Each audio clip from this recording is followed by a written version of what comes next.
Argentina, año 2002. El actor Pablo Echarri venía de participar en películas y series como Alma Mía, Plata Quemada y Tiempo Final.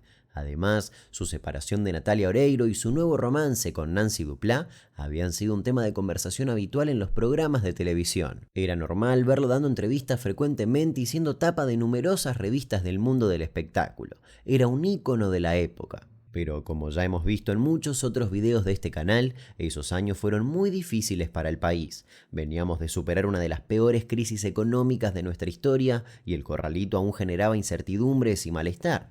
Y cuando hay crisis, la inseguridad sube estrepitosamente. Durante 2002 y 2004 se denunciaban un secuestro en territorio bonaerense cada 38 horas, y solo estamos hablando de Buenos Aires. Muchos de esos secuestros ya tienen su respectivo video, como es el caso de Diego Peralta en 2002, Christian Scherer en 2003 o el de Axel Blumberg en 2004. Pero hoy nos situamos en 2002. El mes de abril de ese año comenzó no solo con el ex ministro de Economía Domingo Cavallo en prisión, sino que también con el secuestro de Cristian, el hermano de Juan Román Riquelme. El 3 de abril, Cristian fue liberado. Los 6 meses después de ese hecho pasó de todo. Estuvimos sin ministro de Economía, quedamos fuera del Mundial, los precios no paraban de subir, al igual que los índices de pobreza y de desempleo, y las noticias de secuestros express estuvieron presentes mes a mes. El número de crímenes denunciados subía y no parecía haber solución a la inseguridad, aunque nobleza obliga, ese último no cuenta porque al día siguiente se supo de que en realidad estuvo en un hotel con 2 mujeres. Llegado octubre de 2002, los Echarri volverían a ser tapa de los diarios, pero esta vez no por una nueva actuación de Pablo, sino por el secuestro de su padre, Antonio. Antonio Echarri tenía un puesto de diarios y revistas en el barrio Crucecita, en Avellaneda. El jueves 24 de octubre de 2002 se levantó como cada mañana y fue a abrir el puesto. A diferencia de otros días, lo hizo en colectivo, ya que le habían robado el auto unos meses atrás. Al llegar, le entregó los diarios del día a los jóvenes que trabajaban con él para que realizaran el reparto y la rutina comenzó. Sin embargo, cuando los canillitas regresaron, se encontraron con el puesto vacío. La primera en ser alertada fue la esposa de Antonio, quien llamó a su hijo para avisarle que su papá no aparecía y que estaba preocupada. Rápidamente, Pablo fue a su casa a hablar con ella. No pasaron muchos minutos desde que llegó a lo de su madre que el teléfono sonó. Del otro lado, los captores. Le comunicaron que ellos lo tenían secuestrado, pero que se quede tranquilo y que junte $1.000.000. Además, le aclararon que no avisara a la policía. Si vemos rondar a un solo policía por tu casa, le pegamos un tiro en la cabeza a tu papá, le dijeron. Antonio padecía problemas cardíacos y diabetes, lo que agravaba aún más la situación. Nadie sabía en qué momento lo habían secuestrado porque era muy temprano. Había quienes hablaban de un auto rojo que merodeaba la zona en los días previos al secuestro, pero no se pudo comprobar. Eran otros tiempos, no había tantas cámaras y eso hacía que este tipo de hechos delictivos fueran mucho más fáciles de llevar a cabo.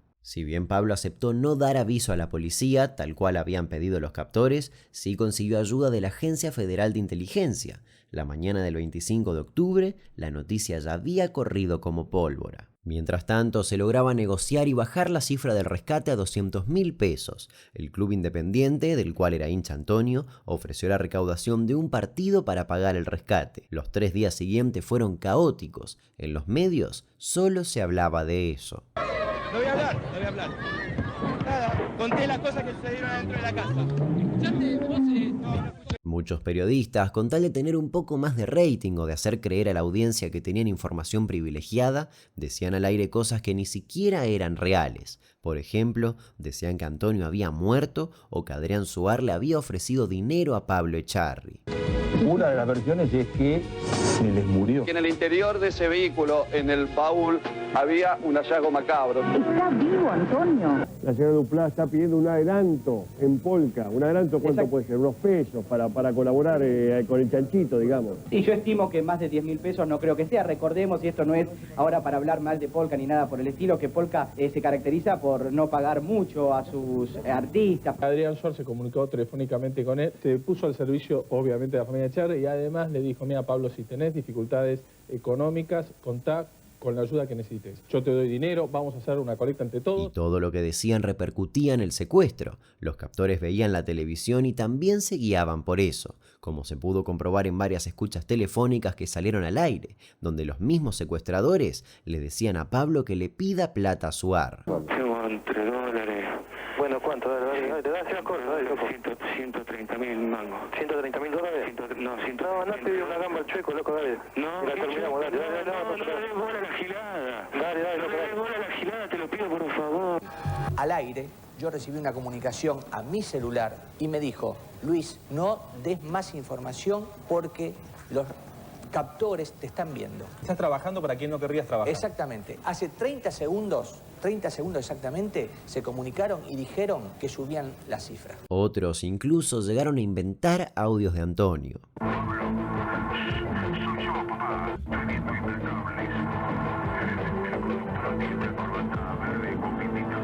Y justamente con Mauro Viale la situación fue extrema. Programa a programa decía cosas que, según él, venían de buena fuente. Estoy en el aire, sí. ¿Cómo está la cosa? Diego, está complicado el tema, ¿eh? Me lo imagino, Mauro. No te lo imaginas. La familia pedía por favor a la prensa que se retirara, pero eso no sucedía, lo ignoraban.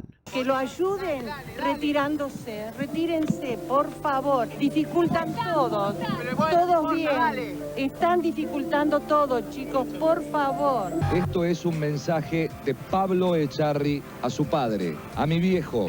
Que se quede tranquilo que nosotros estamos bien, estamos negociando y por favor a la prensa que nos liberen el camino para poder resolver esto lo antes posible. Este es un mensaje de tranquilidad para el papá de Pablo Echarri. Incluso el programa Caos en la Ciudad de Juan Castro realizó la cobertura de la cobertura, donde le preguntaban a los periodistas que estaban apostados en la puerta de la casa de los Echarri cómo se sentían al hacer algo así. Secuestraron esta vez al padre de un conocido, de un famoso, de Pablo Echarri. Esta nota está dirigida a ¿qué hacemos nosotros los periodistas sin querer escupir al cielo? Porque la verdad también buscamos noticias y primicias. ¿Cuál es la diferencia entre informar y entorpecer? Informar y molestar a una familia. ¿Quiénes son los vecinos que dicen que apoyan a la familia Echarri en la puerta de su casa? Y además en este informe vas a ver la gran argentinada de buscar un negocio cuando se arma esto como en la casa de Pablo.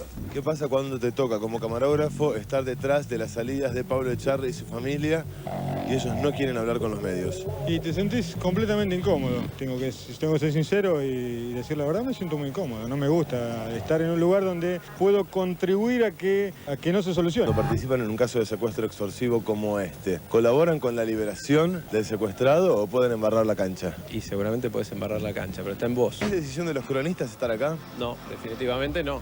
¿De quién es? De tu medio, tu empresa, porque nada, hay un interés por saber cómo sigue esta historia. Están en todo su derecho. Mientras tanto, la familia pasaba horas sin dormir y sin salir de su casa, esperando a que sonara el teléfono con alguna indicación o prueba de vida. Fuera del lugar, el acoso de la prensa era atroz, con solo decir que los vecinos debían pasarle comida por la terraza a Pablo porque era imposible que pudiera salir. El 29 de octubre, mientras en los diarios se hablaba de un nuevo secuestro, volvió a sonar el teléfono. Y si bien la voz que hablaba era diferente a la que siempre llamaba, los nervios, el cansancio y la desesperación hicieron que Pablo no se diera cuenta. En ese llamado le dijeron que ponga todo el dinero que había juntado en una bolsa de consorcio y que lo dejara en un lugar específico. A Pablo le llamó la atención que el lugar indicado era en Capital Federal, siendo que hacía días venían hablando de encontrarse en territorio del conurbano bonaerense. Lo ignoró y aceptó. Colgó el teléfono, puso la plata en una bolsa, salió de su casa escondido en un vehículo por una calle paralela para evitar ser seguido por la prensa y fue hacia la esquina de Hipólito Yrigoyen y Pichincha. Ahí dejó la bolsa con dinero debajo de un basurero y volvió a su casa. Al día siguiente, la familia esperaba expectante ese último llamado para poder coordinar la liberación de su padre. Finalmente, el teléfono sonó. Al atender, la esperanza se desmoronó. Cuando Pablo les dijo que ya había pagado, los secuestradores le dijeron: «A nosotros no nos pagaron nada». Y es que el llamado del día anterior había sido de un grupo de oportunistas que quisieron sacar provecho de la confusión. La situación era extrema. Pablo había entregado todo el dinero que tenía y cada minuto que pasaba los medios iban más a fondo con la situación. Finalmente, los secuestradores le pidieron que haga lo posible por dispersar a la prensa y a la policía, para bajar un poco la exposición y poder liberar a su padre e intentar no ser descubiertos. Para un poquito la prensa y liberarme capital, si no, no podemos hacer nada, Pablo. No sé qué hacer, más, no sé qué hacer, por favor. Bueno, papi, te lo pido, por favor. Sí, te lo devuelvo, quédate tranquilo, yo te devuelvo este bien, amigo. Devuélvemelo, chao, te lo pido, por favor, devuélvemelo. Liberame capital, Pablo. Devuélvemelo, por favor. Pablo, agotado, salió de la casa junto a su hermana y se dirigió a la prensa de manera tajante. Por mi familia, por mí y sobre todo por la vida de mi papá, les pido a los medios de prensa y a la policía, a los medios de prensa, es indispensable poner a este tema un manto de silencio y piedad. A la policía, por favor, que salgan de la calle y liberen el camino. Para que liberen a mi papá con vida. Por favor, y gracias. Luego de que haya dicho eso, un vecino, también cansado de la intensa presencia de la prensa, salió de su casa con un hacha en la mano y les dijo: ya lo escucharon, váyanse o les corto los cables. Automáticamente, todos los medios de prensa juntaron sus cosas y se fueron del lugar en caravana. Horas después, se logró detener al grupo de oportunistas que había cobrado el dinero del rescate. Mientras tanto, se descubría que el secuestro de un chico en Córdoba había sido obra de un grupo de policías. En paralelo, en una casa en Bursaco, la escena de Pablo hablando con la prensa había sido vista en vivo por Antonio y por uno de sus captores, el más joven, encargado de cuidarlo. Ambos se quebraron en llanto luego de casi una semana de nervios. Se abrazaron, el secuestrador le dio un vaso de agua y le dijo: bueno, Antonio, nos tenemos que rajar. Acto seguido, lo dejaron solo en la casa donde había estado cautivo durante 7 días. A las horas, 2 grupos de la policía bonaerense lograron encontrarlo. El dato de dónde estaba lo dio un ex suboficial de la Policía Federal, ya que, como en la mayoría de los casos de la época, el grupo de secuestradores estaba formado por policías y ladrones. Ya en su casa, emocionado, saludó a los medios y vecinos desde la terraza de su casa. La imagen de Antonio Echarri, el abrazo se va a dar acá entre el padre y el hijo en este momento. Mientras que en los medios seguían hablando. Efectivamente vos confirmás, y debe ser cierto, que estuvo vendado, dijiste los ojos y la boca. Y la boca, sí. Al día siguiente, Antonio dio detalles del secuestro. Dijo que hasta le habían comprado los medicamentos que necesitaba y alimentos de primera calidad. También se refirió al trato que la prensa le había dado al caso. A pesar de lo que han hecho, me trataron muy bien. No tengo nada que decir sobre la parte humana, digamos, la atención. Y en cuanto a la actuación de ellos, que le den el castigo que tienen que darle por lo que han hecho y que Dios los ayude. Que pido que en el futuro traten un caso así humanitariamente y que sean justos cuando comentan una cosa, no que inventen cosas. No me ataron, no me amordazaron, tenía el mejor colchón de la casa yo. Tenía un televisor blanco y negro para poder mirar. Blanco y negro, vale decir que no vi pintitas. Prueba de vida la hacían grabando en audio, en un grabador pequeño. Nunca yo hablé con mi familia ni con mi hijo en ningún momento, vale decir que esa voz que inventaron no era la mía. Por eso no me pregunté más sobre el caso porque tengo que mandar a la puta que lo parió alguno y no quiero hacerlo delante de todos ustedes. Les pido por favor que cuando se trate un caso de esto, que es terrible, que sean ecuánimes, que den la noticia que deban dar, no inventen pavadas. Muchachos, les agradezco por todos y por favor, ahora sí, liberen mi casa, por favor. Dejen, por favor. Vamos, dale, sacame, dale. Y, por supuesto, solo se hablaba de eso. Los Echarri otra vez juntos. Paparazzi vivió paso a paso las últimas dramáticas horas del secuestro del padre de Pablo. Te cuenta toda la trama secreta y te muestra fotos exclusivas del emotivo reencuentro con su familia. Además, bandana y alegría por su premio MTV y todo sobre Mambrú antes del debut en el Gran Rex. Paparazzi, a solo 3 pesos. ¿Usted en algún momento se sintió mal? ¿Querés que te diga cuando me sentí mal? Sí. Cuando Mauro Viale dijo que podía estar muerto. Mauro Viale torturó a mi familia porque yo sabía que estaba vivo, pero mi familia no. Rápidamente los implicados comenzaron a caer. Un caso tan público no podía quedar impune. El 1 de noviembre fue detenido José Luis Dicugno, un sargento retirado de la Policía Federal de 51 años. La casa en Bursaco, donde estuvo cautivo Antonio, estaba alquilada a su nombre. Una semana después fue detenido Claudio Godoy, un vendedor de celulares de 38 años. Se sospecha que fue quien les entregó el teléfono de Pablo a los captores, pero en relación a esto último, también fue procesado Martín Murguía, un productor televisivo del programa de Mauro Viale, también acusado de facilitar el número de teléfono del actor a los captores. Sin embargo, vale aclarar, Antonio Echarri no logró identificar a ninguno de los detenidos en las rondas de reconocimiento judicial. Sí pudo reconocer a un inocente, ya que la policía estaba buscando a un hombre llamado Julio Metica y detuvieron por error a alguien que se llamaba exactamente igual. Estuvo preso 10 días. Acusado de ser parte de la banda que secuestró a Antonio Echarri, pero Leonardo Metica es inocente. Solo tiene en común el nombre del verdadero sospechoso. Me pongo así de frente y el señor Echarri dice que yo no era. Obviamente. Se acercó, habló con mi mujer, habló con mi papá, dijo, no, quédense tranquilo que su hijo es inocente. Para colmo, en ese momento estaba haciendo el ingreso a la policía. El 10 de noviembre apareció asesinado en un arroyo afluente al riachuelo Ezequiel Dicugno, hijo de 22 años de José Luis, el ex sargento y primer detenido. Tenía 2 balazos en la cabeza y 3 puñaladas en el pecho. En abril de 2003 detienen a Fabián Mónaco, un mecánico de 25 años acusado de participar en el secuestro, pero también en el asesinato de Ezequiel. En diciembre de 2003 lograron encontrar al Julio Metica Correcto, alias Manchita. Fue condenado a 8 años de prisión. En 2009, uno de sus hermanos, Pablo, también involucrado en el secuestro y quien tenía pedido de captura activo por eso, apareció asesinado con un disparo en la cabeza dentro del baúl de un automóvil. Manchita salió en libertad en 2011, pero volvió a ser detenido en mayo de 2020 por un robo en modalidad pirata del asfalto. 7 meses después recuperó la libertad nuevamente, pero volvió a estar preso en febrero de 2021 por ser integrante de una banda que robaba casas en distintos puntos de Buenos Aires. Siempre se jactó de tener contactos con hombres de la policía bonaerense.